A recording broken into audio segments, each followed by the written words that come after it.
Underground Bunker. This is your proprietor, Tony Ortega, and we have a special treat for you today. A couple of weeks ago, we started a new podcast for our subscribers that we call Group Therapy.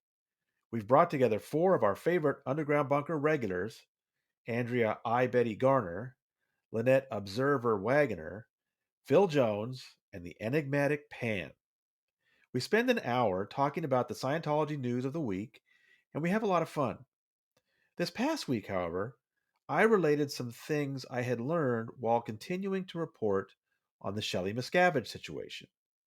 It was newsworthy, I think, and so I've decided to peel off that short segment from the episode and release it to everyone.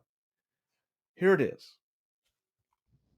So, Andre, you're right. I mean, their reputation out there, it's as a brand, they're done. Well, Yeah. I personally like the fact that they brought up Shelley because, Yeah. the Scientology brand is one thing. I mean, it's like nobody's doing anything about Shelley. I mean, I write about her every year, and I've got more and more evidence I'm gathering that she is a prisoner. She knows she's a prisoner. It's a miserable existence she's got. I don't understand these former Scientologists say that she's living her best life. I will just give you one new example that I've been thinking about. When Dave and Shelley lived at Int Base together, she had 5 beagles at any time. If a beagle died, it was immediately replaced. There were always 5 beagles, and they were so important to her. She had a house renovated just so the dogs could live in it.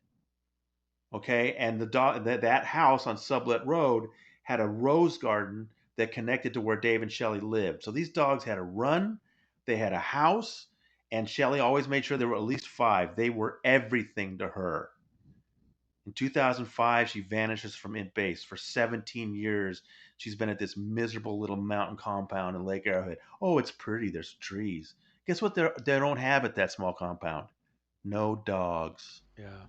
Now, if you know dog people like I do, and I'm not a dog person, I have a dog. He's great, but I'm talking about people that are dog people who love dogs so much they have 5 of them at any time and have carved out a whole house for them. You take that person away from dogs for 17 years. That's what's going on with Shelley Miscavige. That's such a Yeah. good point. Such a good point and really poignant. So that's a small part of what you would have heard if you received group therapy on the weekend.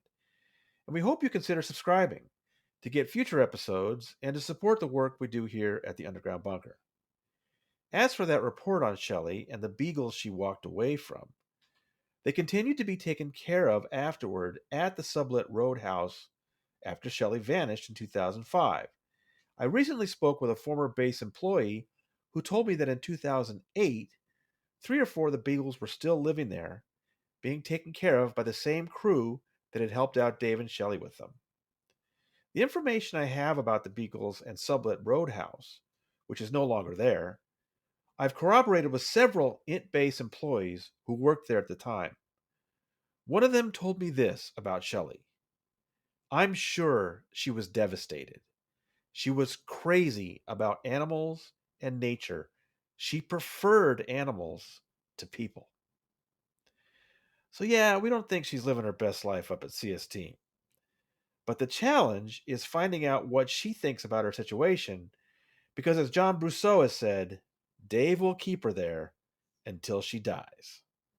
So, this is your proprietor signing off.